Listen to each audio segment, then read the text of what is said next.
The exact nature of frozen shoulder is surprisingly poorly understood considering what a common condition it is, and certainly in the early stages it can actually be very difficult to distinguish a frozen shoulder from other forms of shoulder pain. However, as the condition develops, we start to see this very distinctive pattern, particularly in terms of stiffness and restriction of the shoulder.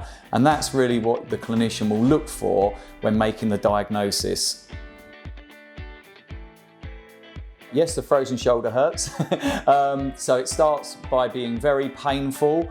The pain may start to subside after a few months, and then we go into a very long period of some discomfort, but mostly stiffness and restriction of movement.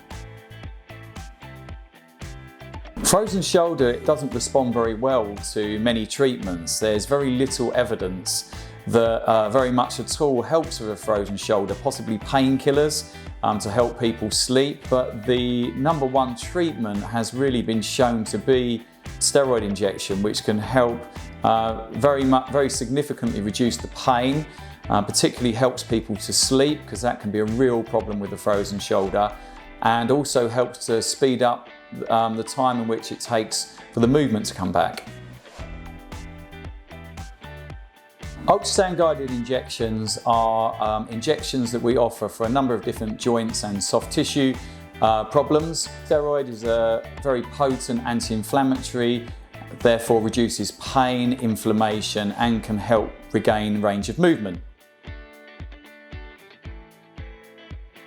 With regard to the treatment, when we're doing an ultrasound guided injection, obviously we use local anaesthetic, which can obviously reduce much of the pain of the actual injection procedure itself.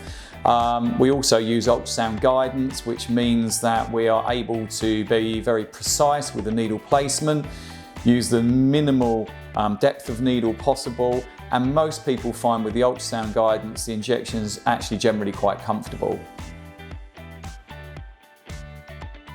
We see frozen shoulder predominantly in middle-aged patients. It's 3 times as more common in females than males. So our most common patient with a frozen shoulder is middle-aged men and more frequently middle-aged women. The GP may just want to get an X-ray just to exclude any other potential causes of the pain. The other risk factors for a frozen shoulder, they can occur after trauma or injury or after surgery. We will sometimes see them. And in terms of other medical conditions and comorbidities, they're common with diabetic patients, and sometimes people with cardiovascular problems are also more likely to develop this problem.